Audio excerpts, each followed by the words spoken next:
E aí pessoal, boa noite. Mais um dia aqui de estudo em relação às políticas públicas. Eu vou ser bem sincero com vocês, eu já estou cansado desse assunto. Existem aí alguns motivos que me deixam já meio desgastado em estar falando disso. Passei já praticamente uma semana e pouquinho sem estar gravando vídeo para vocês. E pra mim é óbvio, né? Eu também vou estar fazendo a mesma prova, né?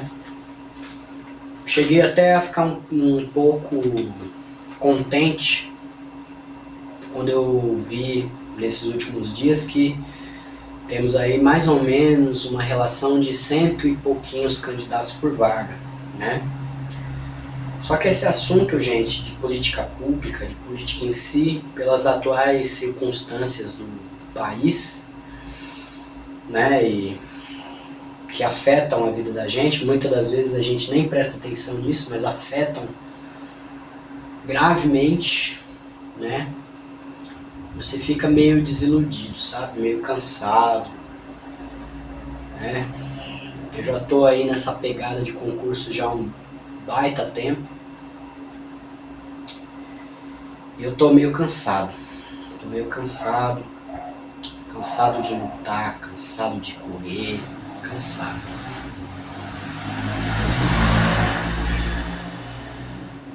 Eu, depois, no final desse dia, vou estar gravando um vídeo e vou postar aí pra vocês. Não é relação matéria não, vai estar aí no meu canal, mas é mais como um desabafo, sabe? E aí eu espero que vocês entendam, né, e que o povo brasileiro pare de pensar um pouco no próprio umbigo, porque na verdade você só está se prejudicando. Bom, viver nesse país, gente, é difícil, é muito difícil, mas vamos lá, né? Políticas públicas, né? Os tipos de políticas públicas. A gente vai falar do tipo distributiva, regulatória e redistributiva.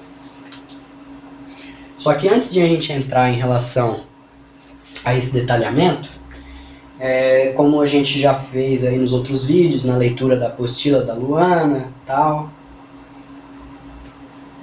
a gente tem uma pequena introdução aí do assunto. Então vamos lá. Ó. A classificação das políticas públicas em diferentes tipos segue a concepção de diferentes áreas de atividade governamental. Tendem geralmente a desenvolver estruturas políticas características. Parte da perspectiva de que a política segue as políticas públicas, quer dizer, politics follow policies. Ou seja, as políticas públicas, os interesses nelas envolvidos, moldam e definem as decisões da política propriamente dita, né? A característica de onde ocorre o jogo político. Esse termo jogo é terrível. Bom, somos peças de um tabuleiro. Os interesses seriam definidos a partir das especialidades intrínsecas das decisões públicas, intrínsecas das políticas públicas, conforme a maneira na qual os custos e benefícios da política pública incidem sobre os atores políticos, ou como incidência de custos é percebida por eles. Assim, o padrão de interação política entre os atores é ele próprio definido pela natureza da política pública em questão. Então, o que ele está querendo dizer aqui?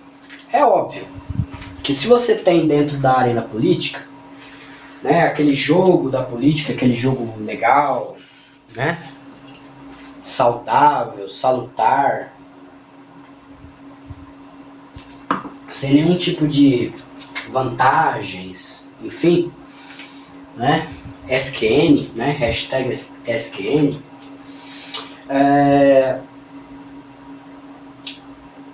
os interesses envolvidos nas políticas públicas, sejam políticas sociais, né, ou políticas institucionais, ou políticas de cunho tributário, né, financeiro, enfim.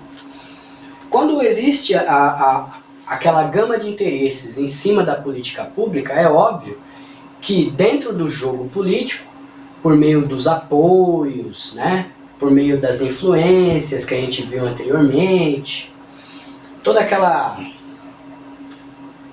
aquele circo político, ele vai ser tendenciado a seguir mais ou menos aquele caminho, certo? E aí a gente já vai entrar mesmo nos tipos de políticas. O primeiro tipo de política pública é a política distributiva.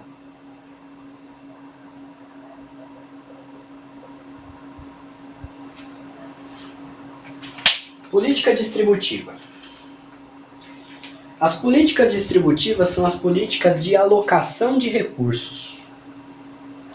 Caracterizam-se pela facilidade com que podem ser desagregadas e seus recursos dispensados de forma atomizada a unidades isoladas, sem obediência a qualquer critério mais geral e universalista.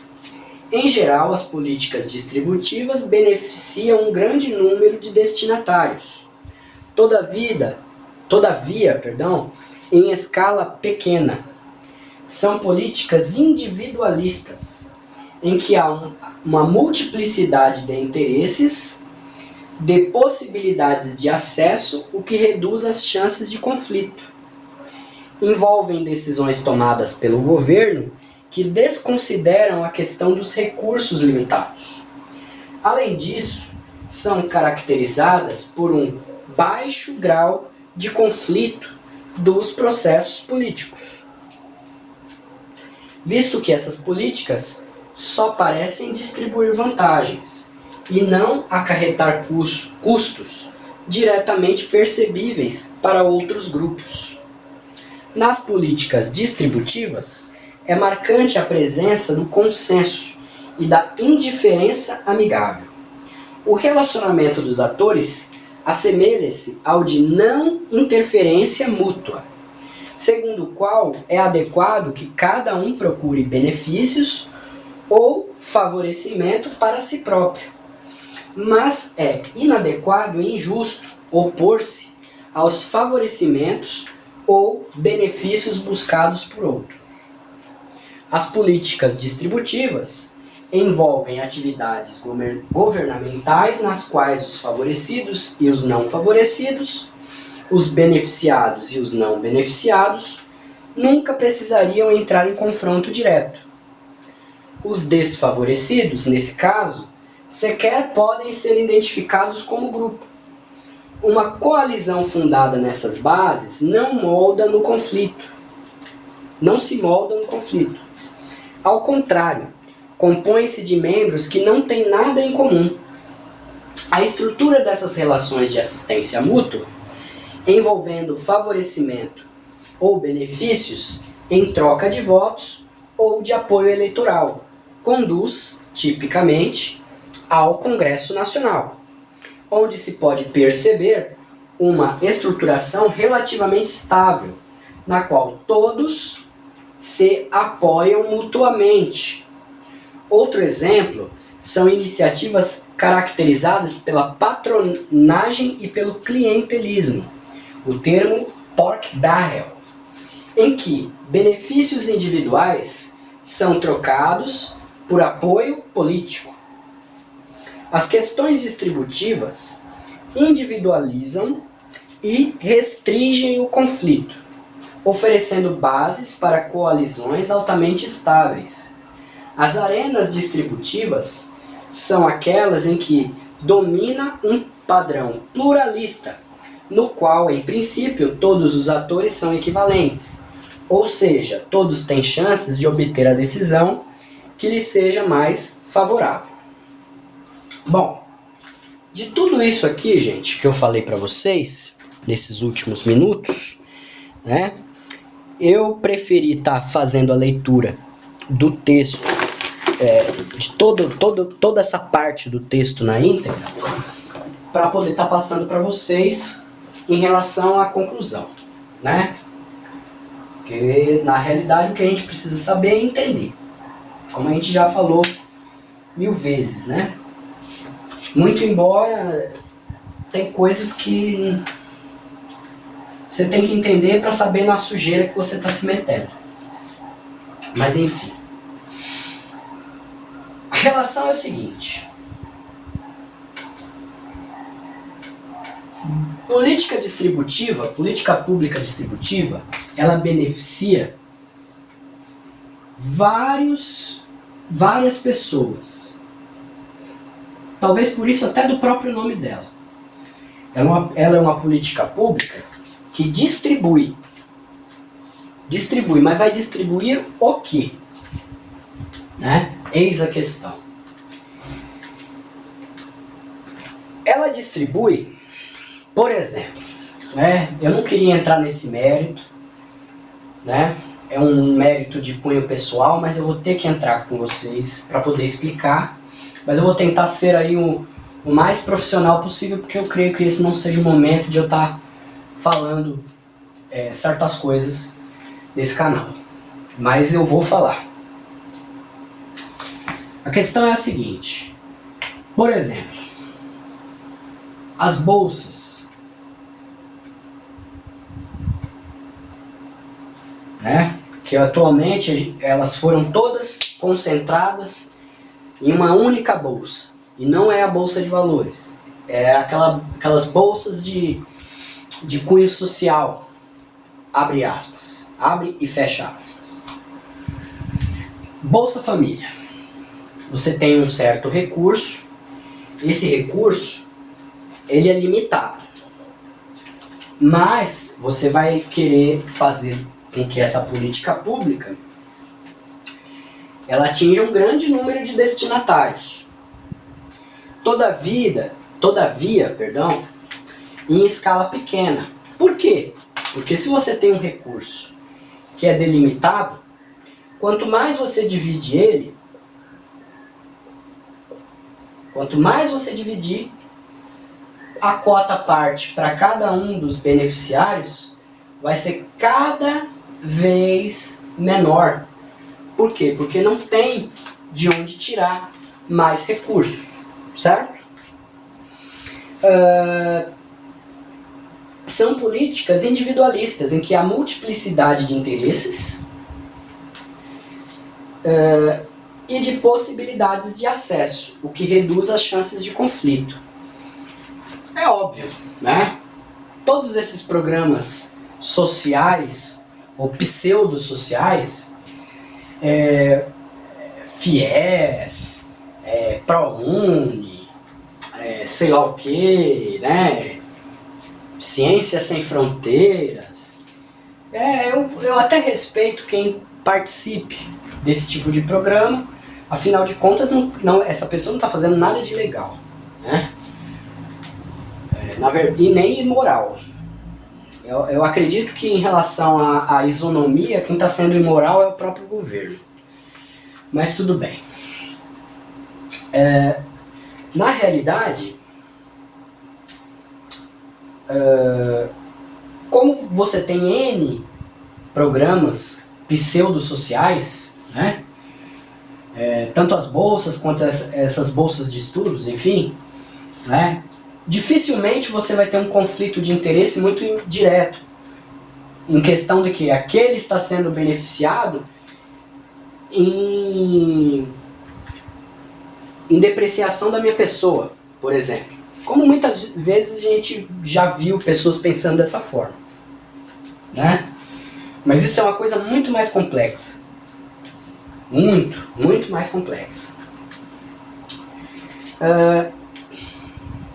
Nas políticas distributivas, é marcante a presença do consenso e da indiferença amigável, né? aquele fingindo que não estou vendo.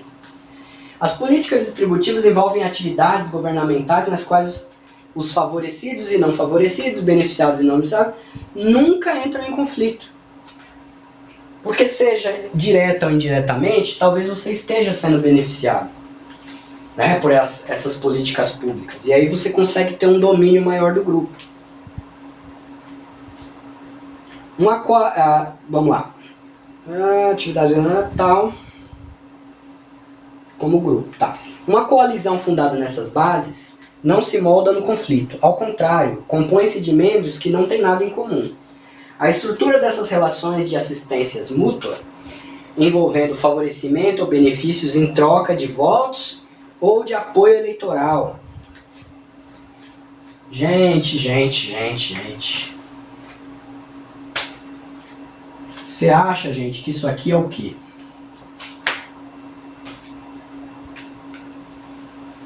Às vezes ela está falando aqui em relação à própria arena política, né? Aquele mundinho fechado. Mas não é só isso não, gente. Se você tiver uma visão macro, você sabe que cada indivíduo desse, ele se sente obrigado, né, a retribuir um benefício ridículo.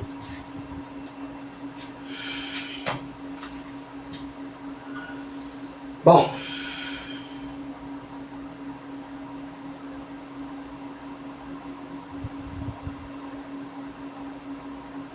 as arenas distributivas são aquelas em que dominam um padrão pluralista, no qual, em princípio, todos os atores são equivalentes. A princípio. Ou seja, todos têm chances de obter a decisão que lhes seja mais favorável. Num ambiente pluralista, por exemplo, a gente vive no país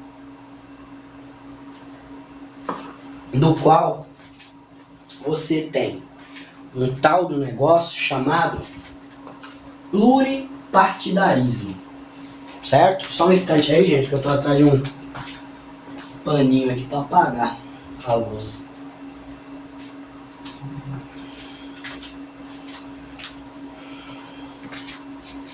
Que beleza, meus paninhos sumiram. Bem, vou ter que improvisar. Tem uma calça aqui velhinha da minha filha e ninguém vai se incomodar se eu sujar ela com a tinta aqui.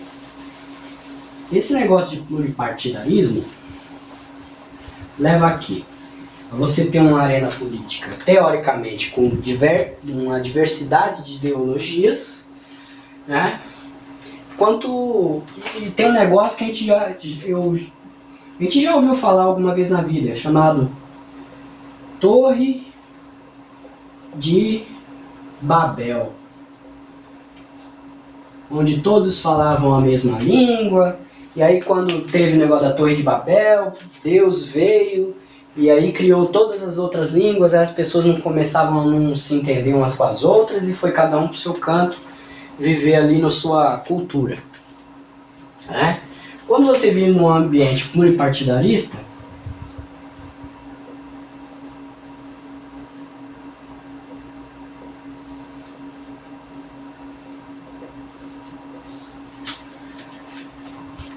é como se fosse uma Torre de Babel.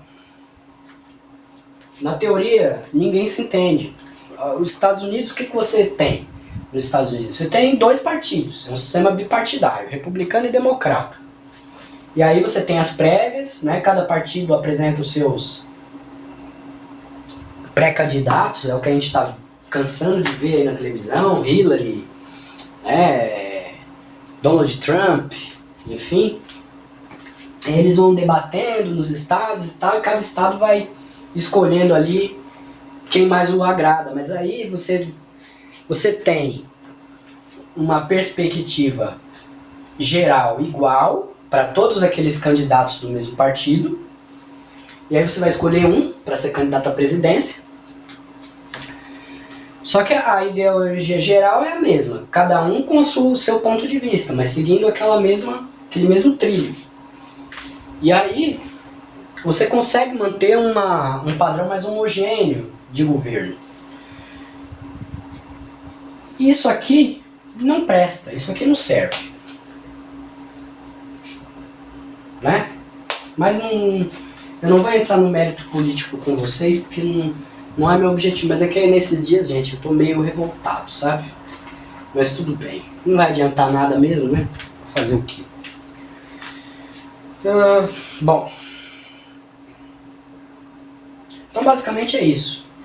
E aí você acaba fazendo aquela distribuição de benefícios e não benefícios, visando também dentro da arena política o apoio, certo? O apoio, a base, enfim. Bom, vamos ver quanto tempo já rodou aqui dessa discussão. Bom, já rodou 20 minutos. Eu já vou pôr aqui o próximo, que a gente vai falar das distributivas, que a gente já disse, regulatórias e redistributivas. Então agora a gente vai falar das regulatórias.